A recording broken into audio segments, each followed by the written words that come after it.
আজই ডাউনলোড করুন আর এনজয় করুন আপনার পছন্দের শো।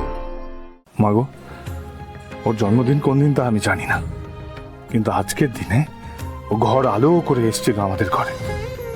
তাই আজকের দিনটাই আমাদের কাছে ওর জন্মদিন। এইসব আমি কি আগে তারিনিও কিন্তু এগুলো আপনাকে একবার দেখে নিতে বলেছিল। তারিনী উকিল দেখে নিতে বলেছিল, তারিনী কারি কারি পয়সা আমি কেন দিচ্ছি? তারিনীর বদলে তাহলে অন্য উকিলকে আমি নিয়ে আসবো। তারিনি তা কি বললো, প্রতাপ কবে ছাড়া পাবে? পুলিশ তো জেল কাস্টাডিতে রাখতে চাইছে। তারিনি বললো যত তাড়াতাড়ি সম্ভব ছোট সাহেবকে ফিরিয়ে আনবে। যত তাড়াতাড়ি বুঝি না, 3 দিন সময় দিলাম। 3 দিনের মধ্যে যদি প্রতাপ এখানে এসে হাজির না হয় তাহলে ওই ভিটে মাটি চাপি করবো। আর ওই প্রতাপে ফিরে আসার আগে বাকি সব ফয়সলা আমায় করতে হবে। কিসের ফয়সলা সাহেব? দেখতে পাচ্ছ তো সোম ক্রমশ কেমন শক্তিশালী হয়ে উঠছে। শুনছি সে নাকি আবার ভুবনেশ্বরী মন্দিরের প্রেসিডেন্ট ইলেকশনে দাঁড়াতে চায়। সে যদি একবার ইলেকশনে দাঁড়ায় তাহলে মা ভুবনেশ্বরীর গয়নার 20 বছরের হিসাব তার চোখে ধরা পড়বেই। সেটাই তো চিন্তার বিষয় রায় সাহেব। সোম প্রেসিডেন্ট থাকাকালীন কি করেছে আর আপনি প্রেসিডেন্ট থাকাকালীন কি করেননি সেটা লোকে অতটা মাথা ঘামাবে না, কিন্তু ধর্মে যদি আঘাত লাগে তাহলে ভুবনপুরের মানুষ যে কতটা হিংস্র হতে পারে সেটা তো আপনি জানেন। আগের সোম আর এখনের সোমের মধ্যে বিস্তর ফারাক। তারপর আবার হাতে ক্ষমতা পেয়েছে। ক্ষমতা, প্রত্যেকটা ক্ষমতাশালীর ক্ষমতা ভাঙতে গেলে কি করতে হয় জানিস? তার দুর্বলতার জায়গায় আঘাত আনতে হয়। আর সোমের তো একটা দুর্বলতা না হয়, ওর তো 4-4টে দুর্বলতা। আপনি কি ওই সোমের বোনদের নিয়ে কিছু ভাবছেন নাকি? না না রায় সাহেব, তুলকালাম কাণ্ড লেগে যাবে। আর ছোট সাহেব কিন্তু এখনো ফেরেনি। সোমেশ্বরের 4টি বোন হাসে সারাদিন। একটি এলো রায়বাড়িতে, রইল বাকি 3। আচ্ছা, ওই রিমলি ওর ছোট বোনটা, ওটা তো নিজের বোন না? না বলে তো যে ওই মা ভুবনেশ্বরের মন্দিরে কুড়িয়ে পেয়েছে। কুড়িয়ে পেয়েছিল। আপনি কি ভাবছেন বলুন তো রায় সাহেব? মেলা জানতে চাস নে অগর, বেশি জানলে বিপদ তোর ভাগে ছাড়া কমবে না। তবে এইটুকু জেনে রাখ, আগামী 24 ঘন্টার মধ্যে সময় পায়ের নিচে জমি আমি নড়িয়ে দেব। 24 ঘন্টা। 24 ঘন্টার মধ্যে কি হবে রায় সাহেব? রায় সাহেব কি হবে? লক্ষ্মী,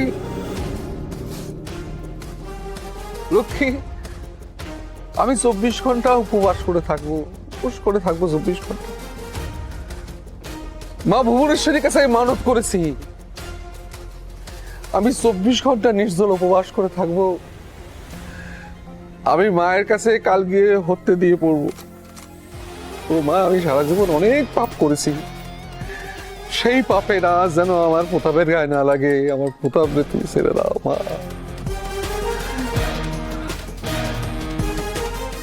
তুমি যাবে আমার সঙ্গে? যাব। পাপ আমিও তো কিছু কম করিনি। যাব, নিশ্চয় যাব। আমি জানতাম তুমি যাবে। আমি জানতাম তুমি যাবে। কিরে বলি হলো? আর কতক্ষণ বলতো? আশ্চর্য, মানে আরে দাদামণি গোলুর সাথে আছে তো রিমলি। আর কি করছে এতক্ষণ ধরে? আরে গোলু সাজাচ্ছে রিমলিকে, তুমি এত তাড়াহুড়ো এতক্ষণ লাগে সাজুগুজু করতে? আরে মানে বললেই হলো। আরে বাবা, সকাল থেকে পেটে কিছু নেই। আরে কি যে করিস না তোরা, আমি কিছু বুঝে উঠতে পারছি। তখন থেকে একই কথা বলে যাচ্ছিস। আরে বাবা, সকালে উঠেই তোরা চেঁচামেচি শুরু করেছিস এমন একটা শুভ দিন। হ্যাঁ, জানিস না আজকে রিমলির জন্মদিন? হ্যাঁ। জানি তো, আবার হ্যাঁ কি? আরে বাবা, চেঁচামেচি কি এমনি এমনি করছি? তখন থেকে বলছে নাকি সেজে চলেছে, সেজেই চলেছে। থাকতে বলে এতক্ষণ বাবা? আরে মেয়েটার কথা একবার ভাববে না? আরে বাড়িতে সব থেকে ছোট মেয়ে, এতক্ষণ পেটে না দিয়ে কিছু বসে আছে, আর কিছু খেতে হবে তো, তার আগে আবার ঠাকুরকে একটু প্রণাম করবে, এই জন্মদিন বলে কথা। তবে এই তুই দাঁড়িয়ে দাঁড়িয়ে দেখছিস কি? তুই তাদেরকে এখানে আসনটা পাত। তুমি তাড়াহুড়ো করো না, আমি ঠিক পাচ্ছি। দাঁড়াও, আমি আসন পাচ্ছি। ও তাড়াতাড়ি করো। হ্যাঁ।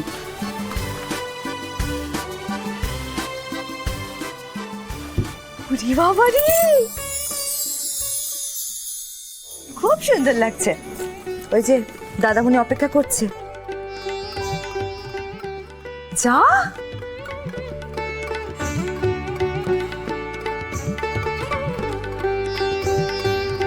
কি অপূর্ব লাগছে, কি সুন্দর লাগছে, একেবারে দেব শিশু। এই এই বস বস, ওকে ওকে বসা। হ্যাঁ, আস- আসনটা নিয়ে আসো। আজকে কিন্তু একটা সারপ্রাইজ আছে। কি কি? আজকে নিজের হাতে আমি সব রান্না করেছি রিমলির জন্য। ও বাবা, আমার গোলু শুনে আবার রান্না বান্না করছে আজকাল। হ্যাঁ বাবা, কি ব্যাপার? হ্যাঁ এই দাঁড়া দাঁড়া, আমি ঠাকুর থালাটা নিয়ে সব দিকে যাত না।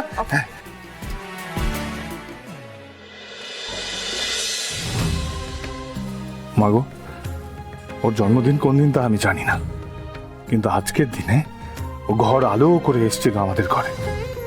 তাই আজকের দিনটাই আমাদের কাছে ওর জন্মদিন। এই প্রদীপের আলোর মতোই যেন ওর জীবনটা আলোকিত হয়ে থাকে মা, সব সময়।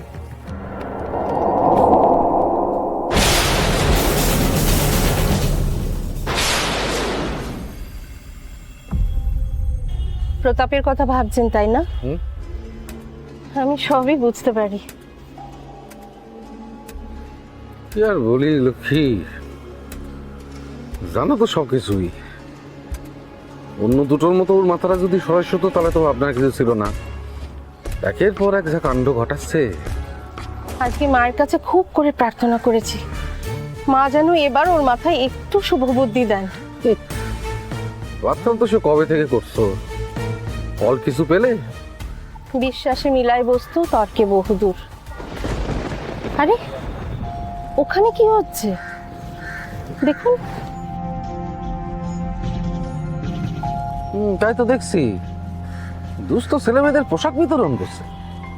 ভুবনপুরে তো আমি আগে দেখিনি এদের। না তো। চলো তো গিয়ে দেখি। হ্যাঁ হ্যাঁ চলো।